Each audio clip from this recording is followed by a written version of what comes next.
The discourse on disability in architecture is not a new one. It has been a while since architects have been attempting to address various forms of disability in the buildings, neighborhoods, and cities they design. However, these attempts are most often limited to increasing access for differently abled bodies.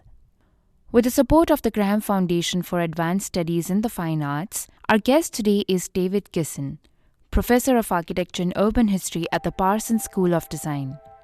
David argues that a disability critique of architecture is not one that solely seeks to make the built environment more accessible, but instead it is one that understands how embedded the ideas of physical incapacity and impairment are within architecture.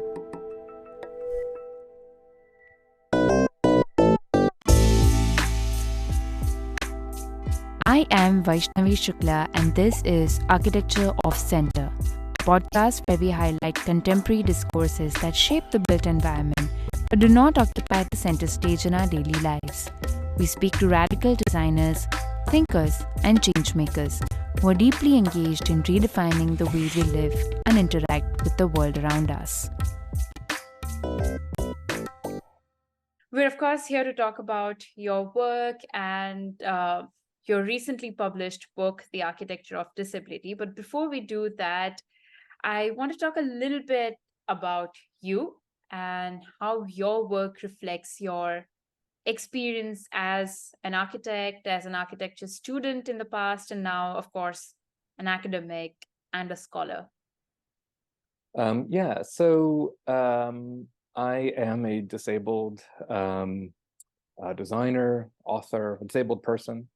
I've been disabled, so to speak, since I was 16. I'm from the first generation of pediatric cancer survivors of osteogenic sarcoma, bone cancer in the United States. And so I went through architecture school, graduate school, positions as a curator, as a PhD student, and as an academic for the past 20 years as a disabled person within the discipline of architecture. So I think a lot of my perspectives draw on those experiences, and it's something that I felt more comfortable writing about and discussing and lecturing about and teaching about in recent years. But it's something that's always informed my work and something that I've always reflected on throughout my journey in architecture. And I mean, this might be a little personal, so please let me know if you don't want to answer it. But architecture education is infamous for how physically demanding it gets, both in terms of studio work, but also how interlinked it is with being on sites or, just doing all your field research and your internship and stuff. How was it for you to navigate the journey of studying architecture? Yeah, it was difficult. When I was in undergraduate school, I walked on crutches and was in a wheelchair for about half of the years I was in architecture school as an undergrad. So this is before I became an amputee in my junior year of undergraduate. So it was very difficult. In fact, I remember working in studio with my sitting on a stool at a drafting desk, which is what the setup was like back then. And one of my legs would be under the desk, just like anybody else. And my other leg, which was in a cast at the time, was sort of stretched out on an adjacent stool. And, it was difficult, but I managed. And there are actually also two experiences from that time that I want to reflect on. One was a group of people in the university who, I can't remember what the office was called, but were really extraordinarily supportive of me remaining in school and did everything they could to find me accessible facilities and classrooms and other things that I could use more easily. This is before the Americans with Disability Act, so these must have either been covered by laws in the state I was living in or what's called Section 504, which was the law that preceded the Americans with Disability Act and guaranteed that institutions that received federal funding provided facilities that disabled people could use. Okay, so that was one set of experiences, which were fantastic. Another set of experiences were more incidental and just things like professors in particular saying like, are you really sure you want to go into this profession? Or who would watch me the way I was sitting at the studio desk, and it obviously made them more psychologically uncomfortable than it made me physically uncomfortable, and would make comments about like, maybe you should be an architectural historian and not an architect, because that'll be easier to do, or be less intense on me. So through those kinds of conversations, I definitely got two different sets of messages. One, transformations can be made in education so that I'm, expanding the access, so to speak, to architectural education. Another group who felt that being an architect was ultimately about having certain kinds of physical capacities, and I didn't meet that standard. So that made a very big impression on me. I think in ways that I'm still kind of coming to grips with in some ways, right? I mean, you don't forget experiences like that. And those are some of the more polite ones that I'm mentioning. There were, of course, others. So yeah, so that was difficult. And then, of course, when you actually start working at a firm, all of the kinds of things that you have to do as an intern, as a fresh graduate or as a summer intern at an architecture office, in terms of which is basically running around. Yeah, but again, I had different kinds of experiences. I worked for somebody whose child was actually very seriously disabled, a very prominent architect here in New York City when I was an undergraduate. And he and his firm were remarkable in terms of making a place for me to work there. It was an amazing experience. This, at the time, was considered one of the most important architectural firms in New York City. It was Gwathmey Siegel, and I worked very close with Charles Gwathmey, who was one of the New York Five, and had a lot of experiences with the kinds of things that I was going through via his own children. So, or one of his children, excuse me. So that was an amazing experience. But again, there were other experiences that were very different. I think all of this has informed how I behave relative to my students and as a professor. So it's not just that I try to make, the classroom or the studios where I teach or the things that I do, quote unquote, accessible. That's easy. What I try to do is restructure the entire studio experience for students through my own lens, and make some kind of space or a way of teaching and working around architectural problems or architectural sites that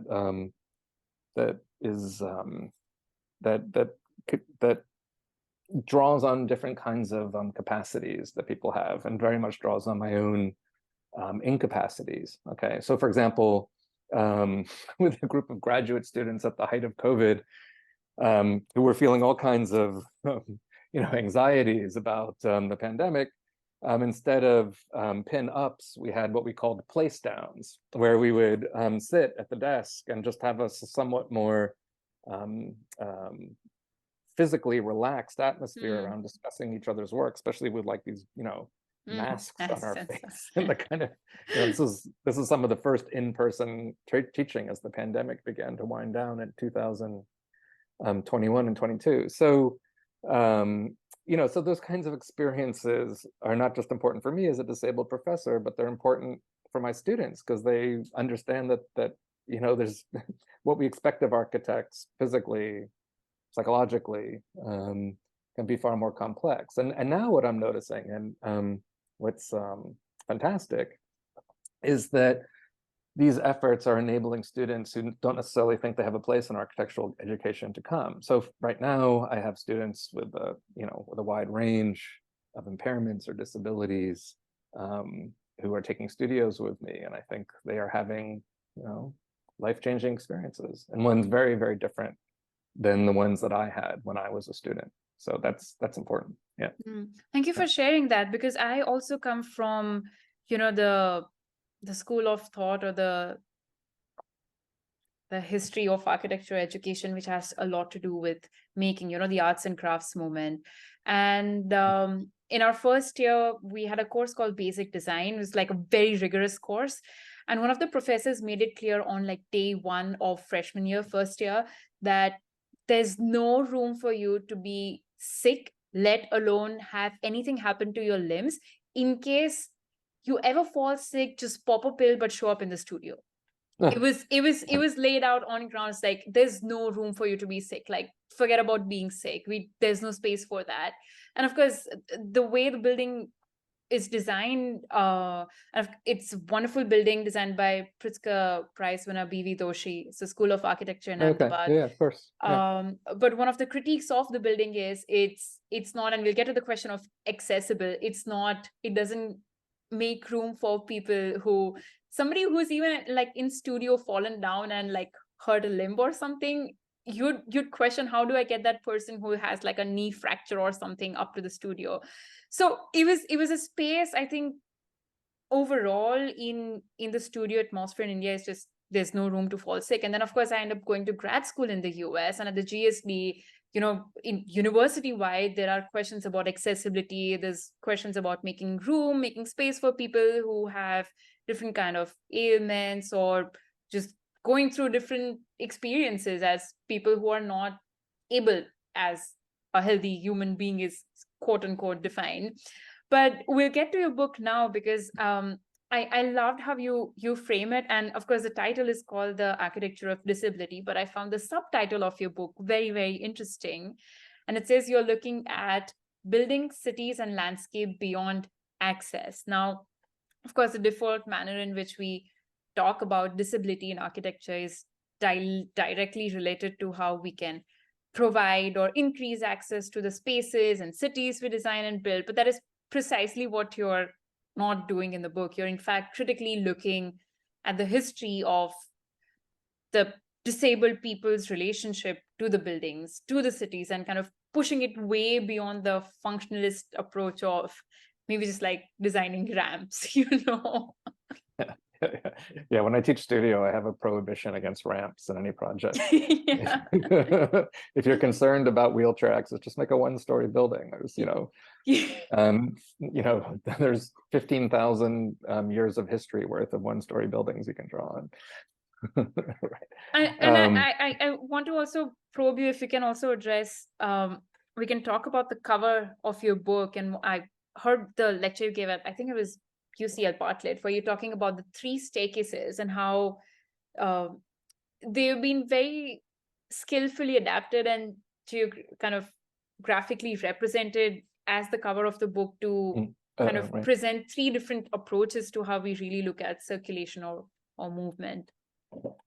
Yeah, I mean, so the origin of this book is complex. I mean, obviously, part of the book is memoir, comes from my own experiences, but the vast majority of the book is history and theory. I've taught architectural and history and theory, my entire career, and there's a few things I've always wondered about. One, do I, however modest this may sound, have my own kind of theory of architecture, my own kind of set of beliefs about the kinds of traditional subjects that are in architectural theory, ideas about history, ideas about cities and urbanization, ideas about aesthetics, ideas about construction, and today more and more ideas about nature and environment.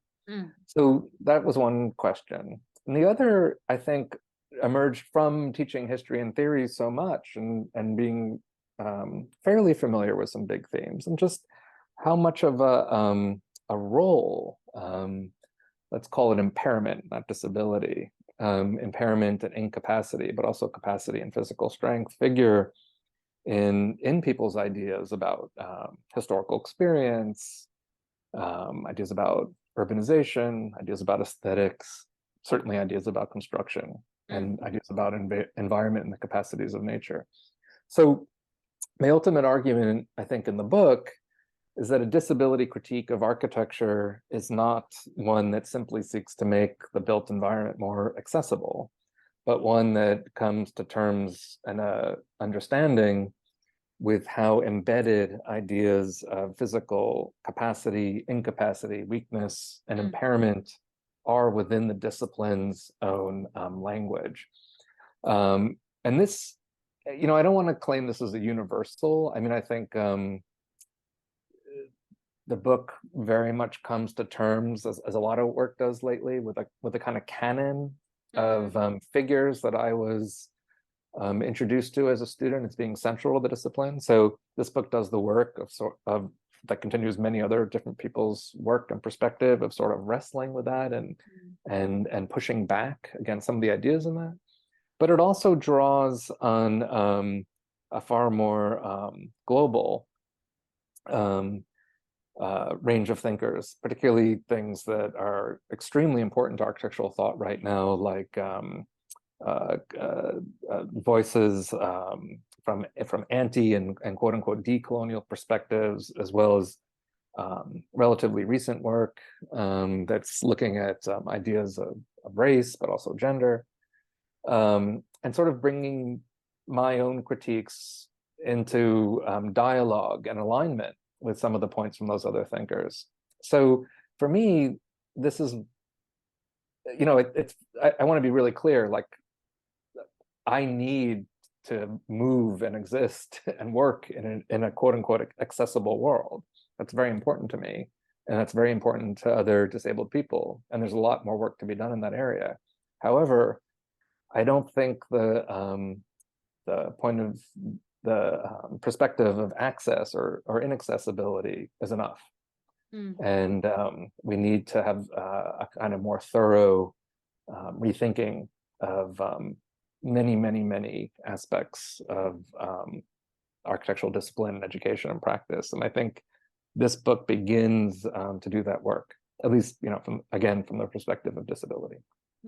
I got to read a couple of excerpts from what was available on Amazon, because I can't unfortunately order the book. It's not available in the Indian Amazon store right now. But I did find we have to do something about that. Yeah. I found a couple of familiar names. I saw Villa-le-Duc, and I saw the old people there, the usuals. But then what I also found interesting was picking up some of these very classic examples and offering a very nuanced reading of those places. For example, there's an image of people walking up to the Acropolis in Athens, Greece, and it's not only has to do with that journey, but also metaphorically where it's placed and the journey one has to do to get to the top of it. I wonder if you want to talk about any of the particular instances or examples from the book that you enjoy the most writing about, or something that you relate to the most. Yeah, well, we can talk about that. First of all, I apologize on behalf of the publisher that the book is not available on the the Amazon site in India. I'll have to do something about that. And we'll also have to get you a copy of the book, of course. So I apologize. I should have had the publisher do that beforehand. Yeah, so the Acropolis example is a good one, and it relates to a lot of things we're talking about. So 10 years ago, maybe longer than that, maybe more like 15 years ago now, I was fortunate enough to be able to visit Athens.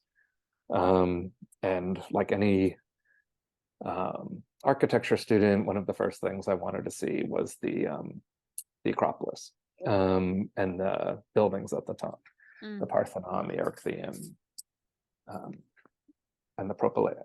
So I arrived in Athens. I went and with my partner and walked to the park on the bottom and took the ascent to the top on the famous path designed by Dimitri Pikionis in the 1950s.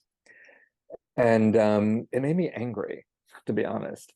Like, just I knew this path was a recent addition to the Acropolis, was something made in the 1950s, but the amount of like athleticism that was built both into the path, but also its aesthetics, really angered me. So you go through this scrubby landscape, and it's something that many people kind of celebrate as one of the high points of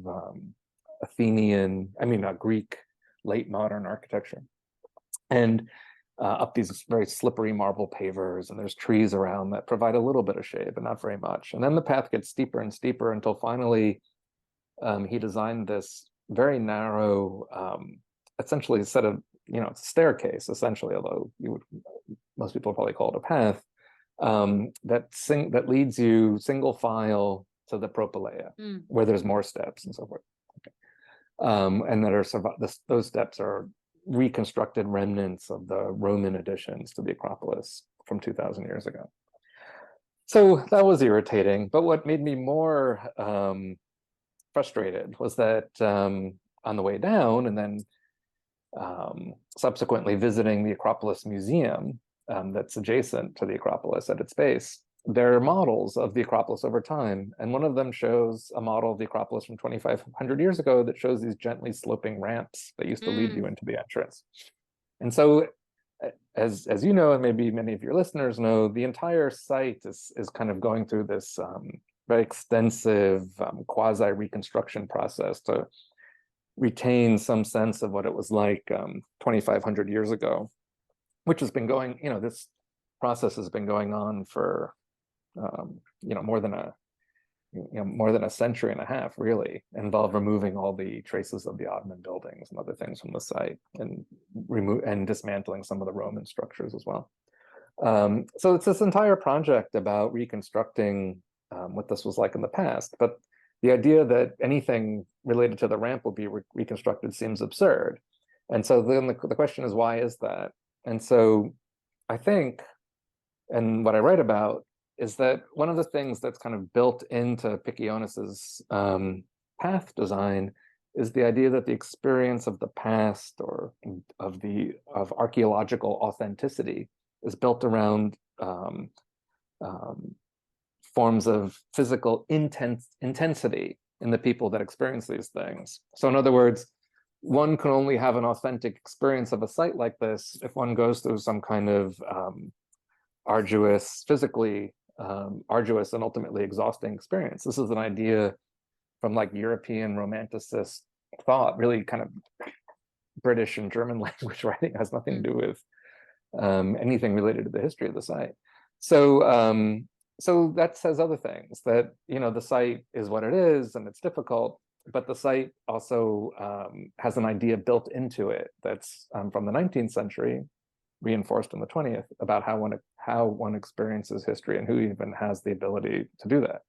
So Athens hosted the Olympics 20 years ago or so, and when you host the Olympics, you also host the Paralympics, the Olympic sports for disabled athletes, and any of the sites that are created for the festivities around the Olympics have to be accessible. So they were forced to install an accessible elevator, an elevator to get to the top of the Acropolis. And it was like a modified construction elevator that was the most rickety thing. It was one of the options that I could take to get to the top. But is it still here, or was it just there for the Paralympics? Yeah, I'm getting there. So you could take it to the top, but when you look at it, or I feel like many people would look at that and think, like, there's no way I'm going to take that elevator to the top. It looks more dangerous than, at least from my perspective, than what I may experience on the path. So there's been protests against that in subsequent years. This reached a crescendo about 3 years ago, when a group of children who were in wheelchairs went to the Acropolis and couldn't use the elevator, and it caused this kind of public furor. And so in the past 2 years, they rebuilt that elevator into something much more grand, and even went so far as to install really kind of large-scale concrete paving around the top to enable people to better move around the site. But all of that is controversial because it's transforming the hydrology of the site. And there's a very reasonable argument to be made, that is made, by archaeologists and the preservationists working on the site, that, what does it mean to increase access to a site that's so archaeologically fragile? So, there's all kinds of intersecting debates, and there's no easy solution to any of this. I'm not proposing that there is. However, the discourse of authenticity in this context needs to really be, thought about more critically. And I would argue that disabled people particularly people like myself who are very familiar with preservation discourse, can offer perspectives and ideas about restoration and reconstruction from a disability perspective that begin to like obviate questions about like whether things are inaccessible or accessible, and introduce all kinds of other questions. Sorry, I'm going on and on, but I was lucky enough a few years ago to be invited to team up with an archaeologist, a Greek archaeologist, and a classical art historian to develop some very small scale artifacts, but that began to be interventions into this discussion around disability and access at the Acropolis. And those were exhibited at the Hashem Sarkis's Venice Biennale, I guess, in the Arsenale Gallery. I think that was 2021. Yeah. Yeah. So just very quickly, the surviving archaeological record tells us that the people that went to the top after, going up these ramps, that there was a seat that was very prominently displayed, and for obvious reasons, because you're tired after this journey. And so nothing of it survives. So that was one of the artifacts that we reconstructed. We reconstructed it 3 different ways. I mean, nobody knows what it looks like. And then also, there were some other artifacts adjacent to it that engage themes of impairment and violence, actually, that have never been reconstructed. So we reconstructed those. And we also did a very kind of unusual non-visual reconstruction of the ramp. So, none of these artifacts have to actually be at the Acropolis to be experienced, but they offer another perspective on ideas about impairment, disability, reconstruction, and the history of sites like that. Yeah. Something that again is very I think relevant to the Indian context is you mentioned the arduous journey one has to make to get to the top. And that's often the case with a lot of religious pilgrimage sites in India. A lot of Jain temples, Jainism is a different religion, and most often you'll find Jain temples located on peaks of mountains, and one would have to climb, I don't know, like I know one of them has like 45,000 steps and only steps. A couple of temples in the south, you have to walk. Like people start walking up the mountain at 4 a.m., 5 a.m. in the morning to get there by 9, 10 a.m. But that's also, I think, a very integral part of the pilgrimage journey that people have to make, so that, you have to work yourself to reach to God kind of a narrative. But of course, even one could look at that also, a lot of pilgrimage sites in up north in the mountains in the Himalayas. There's entire economies based on transportation where, of course, a lot of older people, when they go to visit, they're not able to climb. So you'd have palanquin bearers who literally 2 of them along a bamboo pole who'll carry you, who'll lug you up to the mountain. And then you have all sorts of like animals lugging you up to the mountain. But I think just looking at the way you're looking at it, a lot of people could also make an argument for an entire economy that thrives on places which were designed to provide that kind of an uphill journey. I've never thought about it that way. I'm just now making that connection. It's like, maybe that's. Go ahead, sir. I'm just saying maybe that's what was kind of common in these oldest civilizations is, you have to work your way up, and they were always located on the top of something, especially Indian temples. There'll be some very important temple located in a place which is very difficult to get to. But we could also look at counterexamples. Like I just finished reading Stephen Graeber and Wingrid's book, The Dawn of Everything, in which they describe the Teotihuacan that are built around these giant stepped or mound temple spaces and ziggurats, and that civilizations around them eventually abandoned the use of them and created one-story cities that surrounded them, that also offered a kind of completely different social model of their arrangement, one that was less about physical exertion and exactly what you say, a kind of religion of sublimation. Yeah. So, religious experience of sublimation. So, I don't, that book is very much in line with some of the ideas in the architecture of disability. So those are, and a history that I'm less familiar with. So those are fantastic to read. But yeah, it makes me think of a few other things. Chiefly, if I was a more charismatic person, I would love to form a religion around the experiences of disability and incapacity. It's never too late. A religion that centered our relative weaknesses as a form of spiritual experience. I would, that would be like a fantasy project if I retire from teaching. I don't know if, I hope it graduates into religion, but it for sure has all the markings of being a fabulous cult. So I'm all for it. We would worship cool temperatures and darker spaces where our bodies would thrive. Be very different than the vision of like a Christian church. We already have a manifesto. See, there it is. That's right. It's the beginning, right? Yeah. Next project. What I was going to say. But there's an example in the book. I don't get too into it, but it's briefly mentioned. But the Basilica of Saint Denis, sort of in the suburbs of Paris. That was a famous. That was an important essential pilgrimage site.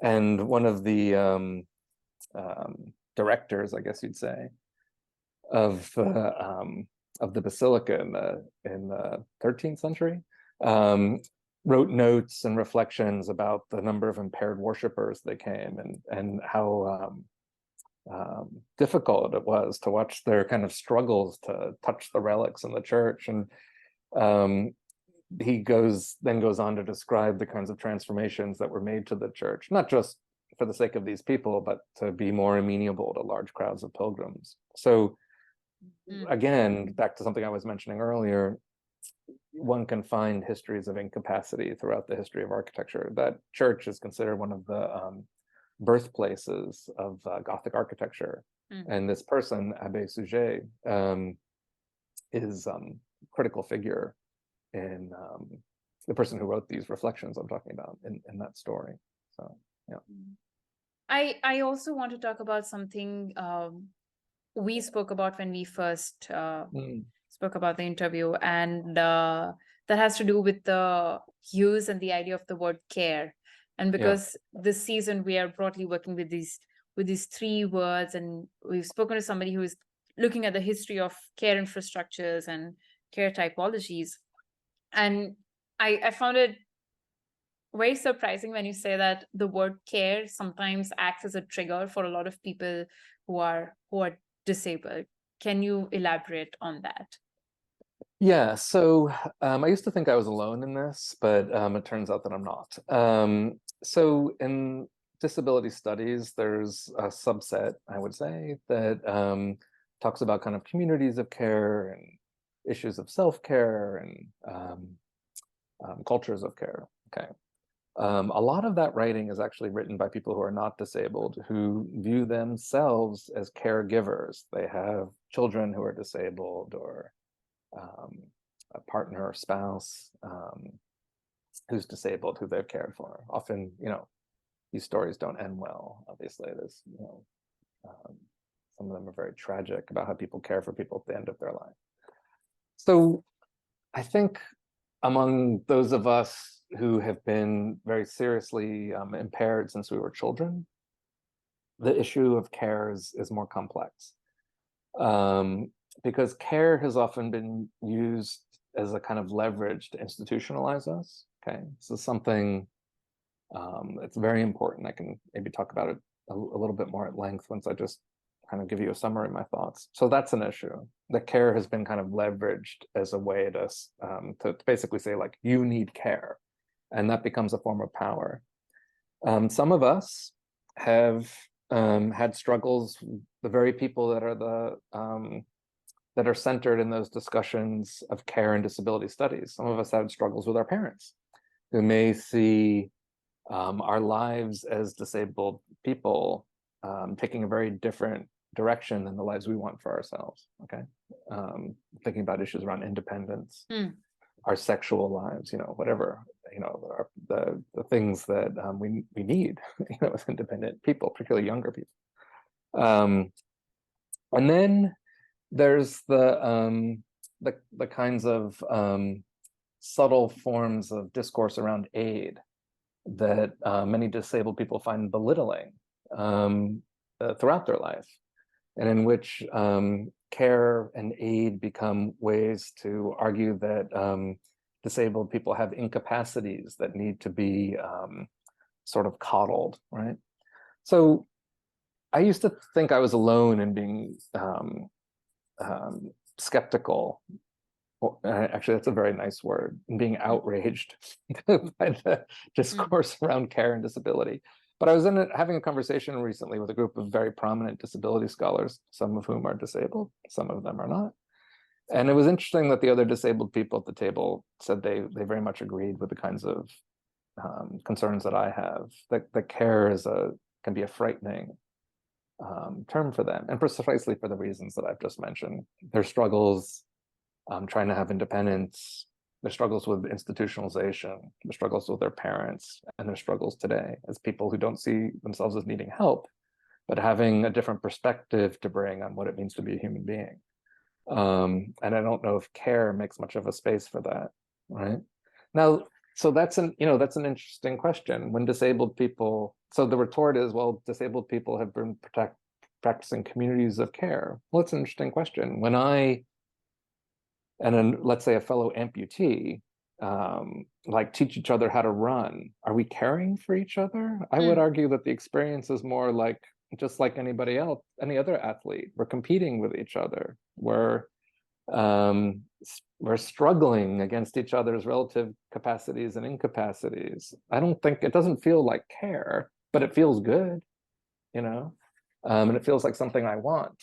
So I think those of us who have dealt with impairments, very serious ones throughout our whole life, have a lot to discuss when it comes to these ideas about care today, and how they do us what we think. I'm not saying it's an absolute, but how they may appear to do us a disservice at times, right?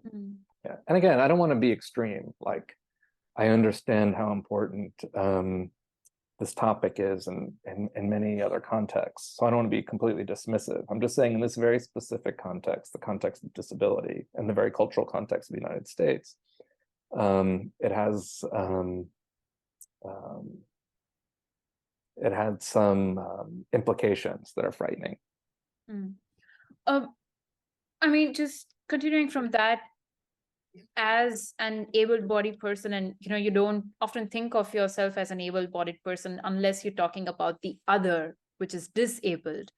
And in discourses which exist right now, in academics or otherwise, there is that othering of disability as a group that needs to be accounted for, or a group that is different from you, as in, as designers, we are designing for the disabled. Of course, sometimes as a designer, you might have had an experience, most times you've not. In your opinion, what do you think are some of the ways in which there could be a healthy flow of information, or what are some of the ways in which a dialogue or a support system could be set up where the othering could be minimized? Yeah, I mean, in the context in which I operate, which is architecture and and architecture schools, right? That's where I work. I think the answer is very simple. We need more disabled people teaching, leading, informing, studying architecture. And I think once you do that, then it's no longer an issue of othering. It's just like any other kinds of claims that need to be made for representation in our field. This is, it's so important. And so, I think, I want to sound grandiose, but I think I'm in a relatively lucky position. Things could be better, but I'm in a relatively lucky position. So I see it as a responsibility for myself to kind of make some space, not just for me, but for other people to enter this profession, or to study architectural history, or to be involved with architecture that have not. And That includes disabled people, includes many other many other people as well. So that's really important to me. And things change, right? Immediately, like when you see that perspective. And I think a lot of the absurdities that come out of previous engagements with disabled people in architecture school go away. So for example, I recently saw videos that were taken by students in a studio about access, in which at the end of this semester, they were carrying an 8-foot long model down 6 stories of stairs. And so, I'm only laughing, like, how is this studio about? This is one of the, I mean, what's so interesting is very contradictory. This studio was engaging in many ways the topic of disability, which was great. But at the same time, to your point, it's so othered in a way, because like, how could experiences of impairment even enter into that process, which I'm sure was not unique to this, it's not unique to that studio, of course. Like, these kinds of things happen over and over again. So yeah, I mean, there's other things that many other people have discussed and have been talking for a long time. So one of the ways that disability is othered typically in architectural education is by inviting students to quote unquote experience disability. So in the past, professors will have students sit in a wheelchair, put on a blindfold, or put on headphones, so they experience what it's like to be somebody in a wheelchair, a deaf person, a blind person. That is not, let me just make this very clear. That is not that is not the chief experience of being a disabled person. Like, I think my chief experience of a disabled person is the fear of many people that have very serious impairments, is of economic ruin. I mean, the amount of money that we spend is just one of many examples to buy things like prosthetics or to have certain kinds of forms of medical care is so extreme. So that, if you want to know what it's like to be a disabled person, pay a $30,000 medical bill. If you want to know what it's like to be a disabled person with certain kinds of impairments, know what it's like to have fears about your own mortality in ways that a lot of other people don't, because they haven't survived cancer, among other things. So, those are other ways in which disability becomes othered, right? But again, when you have people in leadership or teaching or students who bring these perspectives, it really shifts things. And I can't say this enough. You just realize what it is, what a contribution it is to like education and discourse, because I believe that really great education is about constant debate and critique and discussion, and it brings in, like, perspectives that are completely underrepresented and so badly needed, right? So especially, we're entering a very interesting phase in, I think, in a culture in the United States, because the pandemic has very much wound down, and people have gone through an experience in which many people who never thought about disability or impairment or illness had to. And so the question for me is, like, how does that inform the culture of this country moving forward? I'm not just talking about architectural education, I mean in everyday life. And so I have a lot of concern that some people just want to go back to the way things were before. I think other people realize that's not gonna, what is before? Like, what does that even mean? And is that even possible? So it's an interesting and frightening and exciting moment, I think, in this country, at least, in terms of thinking about how ideas about impairment may or may not become part of the culture, so we'll see. Just let me just go on 1 second. Like, I've noticed changes in my day-to-day life. So for example, in the summertime, when I wear shorts, it's very obvious that I'm an amputee, and I would walk around New York City. I feel like I would often get like kind of strange looks or stares from people. But since the pandemic, that's changed, because again, I think people have realized that impairment is more of something that can be woven into your everyday experiences in ways that you could never have previously imagined. And so I don't know if that's created a point of contact or empathy or who knows what, but it's just a very subtle change that I've noticed in people's attitudes, that physical weakness, disfigurement is something that can sort of be tolerated as an aspect of everyday life in a way that it wasn't as recently as 5 years ago. I mean, it's unfortunate it has to be tolerated. I think it should just be normal. I mean, just like this body is normal, there's different forms of body that should be just normalized to the extent that you don't make heads turn every time, you see a Yeah. body that looks different from yours. But my last question, it's a very standard question that I ask every time, is now you have the book that's out. What's next? How do you take it from here? Yeah. Are you planning any exhibitions? Just Yeah. where do we go from here? Yeah, thanks for that question. Well, first of all, I've been completely overwhelmed with the response to this book. It has really, it has caught me a bit off guard, and I've been very busy lecturing about it, having discussions like this for the past, what has it been, 7 months. So I have not had a lot of time to develop a new project at the moment.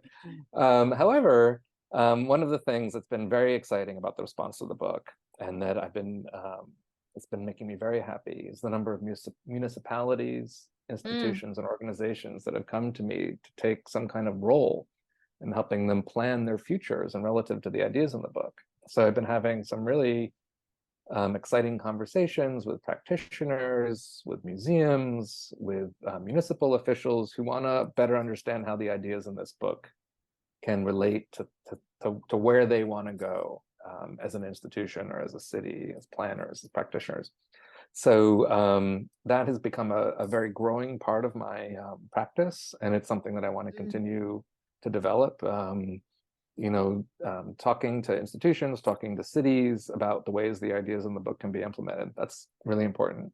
In terms of studies, more like kind of writing and academic things, I'm interested in spinning off some of the themes from the book and taking a closer look at things. So for example, a current obsession of mine, it's a detail, is this idea of the one-story city that was advanced by many modernist architects as a kind of retort to the idea that modern urbanization is something that required greater height and mass.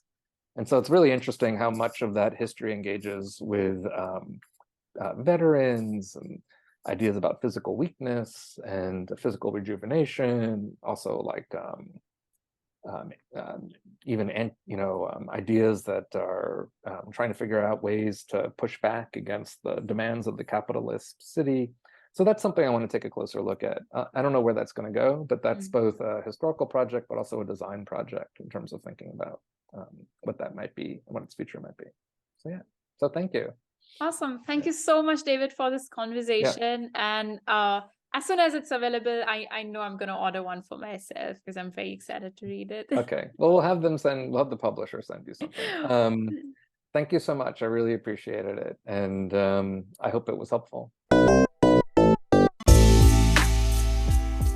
Special thanks to Ayushi Thakur for the research and design support, and Kahan Shah for the background score. You can follow us on Instagram at arcofcenter and reach out to us through our website arcofcenter.com. That is ARCHOFFCENTRE.